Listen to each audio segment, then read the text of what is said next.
अधिक की वृद्धि की है। सरकार इस क्षेत्र को एक्ट ईस्ट पॉलिसी के तहत स्ट्रेटेजिक गेटवेज बनाने के लिए काम कर रही है। नॉर्थ ईस्ट में हर तरह की कनेक्टिविटी का बढ़ाया जा रहा है। शिक्षा, स्वास्थ्य, पर्यटन, रोजगार, हर क्षेत्र में विकास कार्यों को आगे बढ़ाया जा रहा है।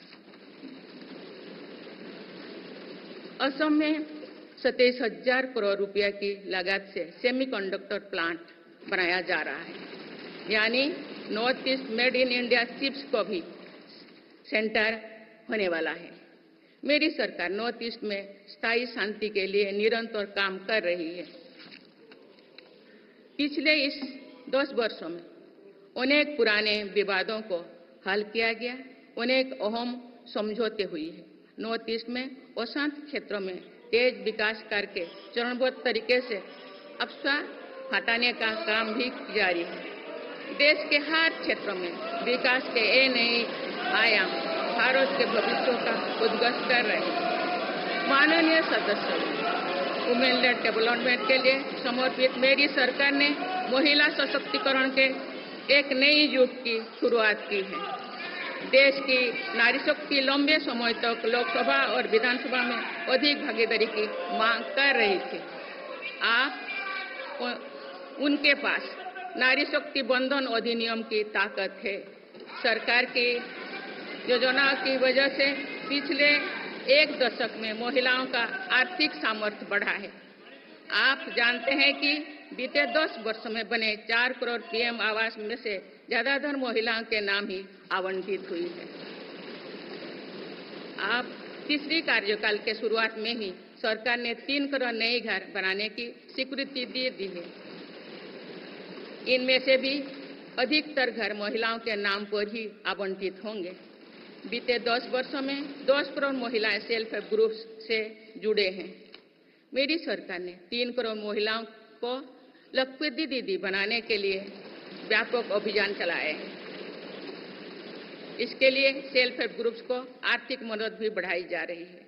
सरकार का प्रयास है कि महिलाओं का कौशल बढ़े, कमाई के साधन बढ़े और उनका सम्मान भी बढ़े। नमो ड्रोन दीदी योजना इस लक्ष्य की पूर्ति में सहायक बन रही है। इस योजना के तहत हजारों सेल्फ हेल्प ग्रुप्स की महिलाओं को ड्रोन दिए जा रहे हैं। ड्रोन पायलट बनने की ट्रेनिंग भी दी जा रही है। मेरी सरकार ने हाल ही में कृषि खेती सखी कार्यक्रम भी शुरू किया है। इसके तहत अभी तक सेल्फ हेल्प ग्रुप्स की 30,000 महिलाओं को कृषि सखी के रूप में प्रमाण पत्र दिए गए हैं।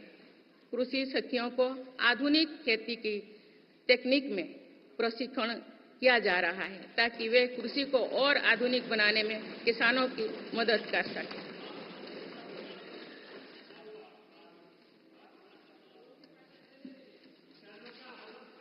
माननीय सदस्यगण, मेरी सरकार का ये भी प्रयास है कि महिलाएं अधिक से अधिक बचत कर सकें। बैंक खातों में जमा राशि पर बेटियों को ज्यादा ब्याज देने वाला सुकन्या समृद्धि योजना की लोकप्रियता से हम परिचित हैं। मुफ्त राशन और सस्ते गैस सिलेंडर की योजना से महिलाओं को बहुत लाभ हो रहा है। अब मेरी सरकार बिजली का बिल जीरो करने और बिजली बेचकर कमाई करने की योजना भी लाई है। पीएम सूर्यघर मुफ्त बिजली योजना के तहत घर की छत पर सोलर पैनल लगाए जा रहे हैं। इसके लिए मेरी सरकार प्रति परिवार 78,000 रुपया तक की मदद कर रही है। इतने कम समय में 1 करोड़ से ज्यादा परिवार इन योजना में रजिस्टर कर चुके हैं। जिन घरों में सोलर पैनल लग चुके हैं, अब वहां बिजली का बिल जीरो हो गया है। माननीय सदस्यगण, विकसित भारत का निर्माण तभी संभव है जब देश के गरीब, युवा, नारी शक्ति और किसान सशक्त होंगे। इसलिए मेरी सरकार की योजनाओं में सर्वोच्च प्राथमिकता इन्हीं 4 स्तंभों को दी जा रही है। हमारी कोशिश इन तक हर सरकारी योजना का लाभ पहुंचाने की है और यही सैचुरेशन की अप्रोच भी है। जो भारत इस इच्छा शक्ति के साथ काम कर रही है कि सरकारी योजना से एक भी व्यक्ति छूटे नहीं, तो इसका लाभ सभी को होता है। सरकार की योजनाओं एवं सेचुरेशन अप्रोच के कारण ही 10 वर्षों में 25 करोड़ भारतीय गरीबी से बाहर निकले। इसमें अनुसूचित जाति, अनुसूचित जनजाति, पिछले वर्ग, हर समाज, हर क्षेत्र के परिवार है। 10 वर्षों में लास्ट माइल डिलीवरी पर फोकस ने इन वर्गों का जीवन बदल दिया है। विशेषकर आदिवासी समाज में ये बदलाव और भी स्पष्ट नजर आ रहा है। 24,000 करोड़ रुपया से अधिक की पीएम जनमन जैसी योजना आज अति पिछड़े जनजातीय समूह के उत्थान का माध्यम बन रही है। सरकार पीएम सूरज पटल के माध्यम से वंचित वर्गों तक आजीविका के अवसरों को पहुंचाने के लिए सुलभ ऋण भी उपलब्ध करा रही है। मेरी सरकार दिव्यांग भाइयों और बहनों के लिए किफायती और स्वदेशी सहायक उपकरण विकसित कर रही है। देश भर में प्रधानमंत्री दिव्याशा केंद्रों का भी विस्तार किया जा रहा है। वंचितों की सेवा का ये संकल्प भी सच्चा सामाजिक न्याय है। माननीय सदस्यगण, देश की श्रम शक्ति के सम्मान के लिए श्रमिक बंधुओं का कल्याण और सशक्तिकरण मेरी सरकार की प्राथमिकता है। मेरी सरकार श्रमिकों के लिए सामाजिक सुरक्षा योजनाओं को एकीकृत कर रही है। डिजिटल इंडिया तथा डाकघरों के नेटवर्क का उपयोग करके दुर्घटना और जीवन बीमा के कवरेज को बढ़ाने का काम हो रहा है। पीएम स्वनिधि का विस्तार किया जाएगा और ग्रामीणों और सेमी अर्बन क्षेत्रों के रेहड़ी पटरी वाले भाइयों बहनों को भी इसके दायरे में लाया जाएगा।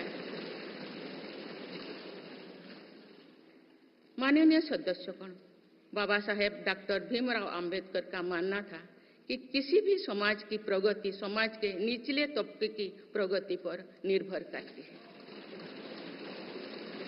पिछले 10 वर्षों में राष्ट्र की उपलब्धियों और विकास का आधार गरीब का सशक्तिकरण रहा है। मेरी सरकार ने पहली बार गरीब को ये एहसास करवाया कि सरकार उनकी सेवा में है। कोरोना के कठिन समय में सरकार ने 80 करोड़ लोगों को मुफ्त राशन देने के लिए पीएम गरीब कल्याण अन्न योजना शुरू की। इस योजना का लाभ उन परिवारों को भी मिल रहा है जो गरीबी से बाहर निकले हैं, ताकि उनके कदम वापस पीछे ना जाए। स्वच्छ भारत अभियान में भी गरीब के जीवन की गरिमा से लेकर उसके स्वास्थ्य तक का राष्ट्रीय महत्व का विषय बनाया है। पहली बार देश में करोड़ों गरीबों के लिए शौचालय बनाया गया है।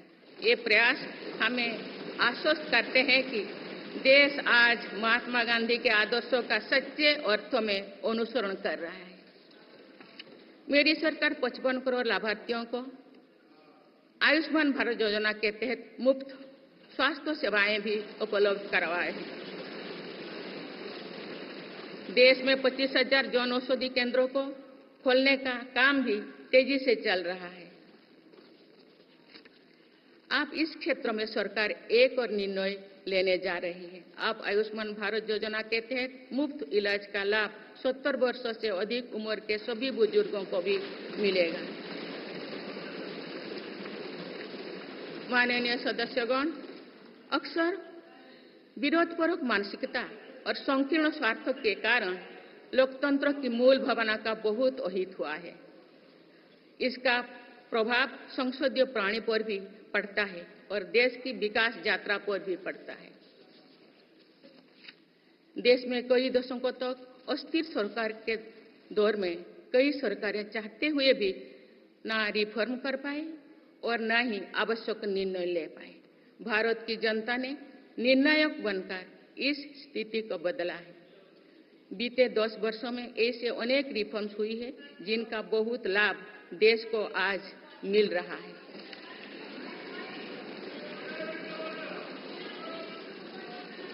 जब ये रिफॉर्म्स किए जा रहे थे तो भी इनका विरोध किया गया था। नकारात्मकता फैसले की कोशिश की गई थी, लेकिन ये सारे रिफॉर्म्स समय की कसौटी पर खरे साबित हुए। 2 साल पहले भारत के बैंकिंग सेक्टर को डूबने से बचाने के लिए सरकार ने बैंकिंग रिफॉर्म्स किए, आईबीसी जैसी कानून बनाए। आज इन्हीं रिफॉर्म्स ने भारत के बैंकिंग सेक्टर को दुनिया के सबसे मजबूत बैंकिंग सेक्टर में से एक बना लिया।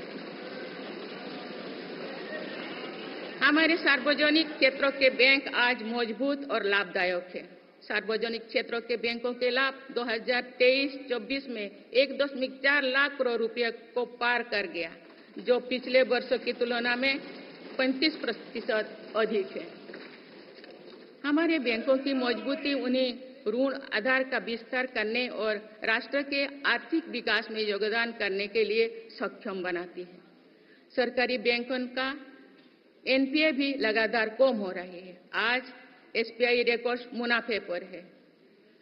आज एलआईसी पहले से कहीं अधिक मजबूत है। आज एचएएल भी देश की डिफेंस इंडस्ट्री को ताकत दे रही है। आज जीएसटी भारत की इकोनॉमी को फॉर्मलाइज करने का, व्यापार कारोबार को आसान बनाने का माध्यम बना रहे हैं। अप्रैल महीने में पहली बार जीएसटी कलेक्शन ने 2 लाख करोड़ रुपए का स्तर पार कर गया है।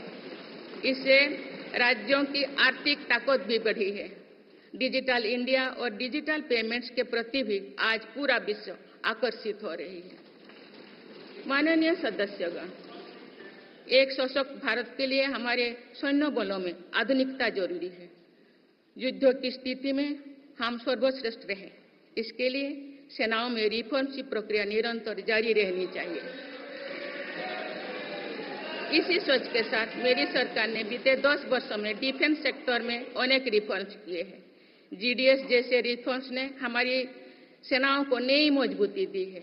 मेरी सरकार ने डिफेंस सेक्टर को आत्मनिर्भर बनाने के कई महत्वपूर्ण कदम उठाए हैं। ऑर्डिनेंस फैक्ट्रीज के रिफॉर्म से डिफेंस सेक्टर को बहुत लाभ हुआ है। 40 से अधिक ऑर्डिनेंस फैक्ट्रीज को 7 निगमों में संगठित करने से उनकी क्षमता और दक्षता दोनों बढ़ी है। ऐसे ही रिफॉर्म्स के कारण भारत आज 1 लाख करोड़ रुपए से अधिक की डिफेंस मैन्युफैक्चरिंग कर रहा है। पिछले एक दशक में हमारे डिफेंस एक्सपोर्ट 18 गुना अधिक होकर 21,000 करोड़ रुपया तक पहुंच चुका है। फिलीपींस के साथ ब्रह्मास मिसाइल का रक्षा सौदा डिफेंस एक्सपोर्ट के क्षेत्र में भारत की पहचान मजबूत कर रहा है। सरकार ने युवाओं और उनके स्टार्टअप्स को बढ़ावा देकर आत्मनिर्भर डिफेंस सेक्टर की मजबूत नींव तैयार की है। मेरी सरकार उत्तर प्रदेश और तमिलनाडु में 2 डिफेंस कॉरिडोर्स भी विकसित कर रही है। हम सभी के लिए एक खुशी की बात है कि पिछले वर्ष हमारी सैन्य जरूरतों की लगभग 70% खरीद भारतीय उद्योगों से ही की गई है। हमारी सेनाओं ने 500 से अधिक सैन्य साजो सामान को विदेशों में नहीं मंगाना तय किया है। ये सभी हथियार और उपकरण अब सिर्फ भारतीय कंपनियों से ही खरीद की जाएगी। मेरी सरकार ने सैनिकों के हितों को भी हमेशा प्राथमिकता दी है। तभी 4 दशक के बाद 1 रैंक 1 पेंशन को लागू किया गया है। इसके तहत अब तक 1,20,000 करोड़ रुपया दिए जा चुके हैं। शहीद सैनिकों के सम्मान के लिए सरकार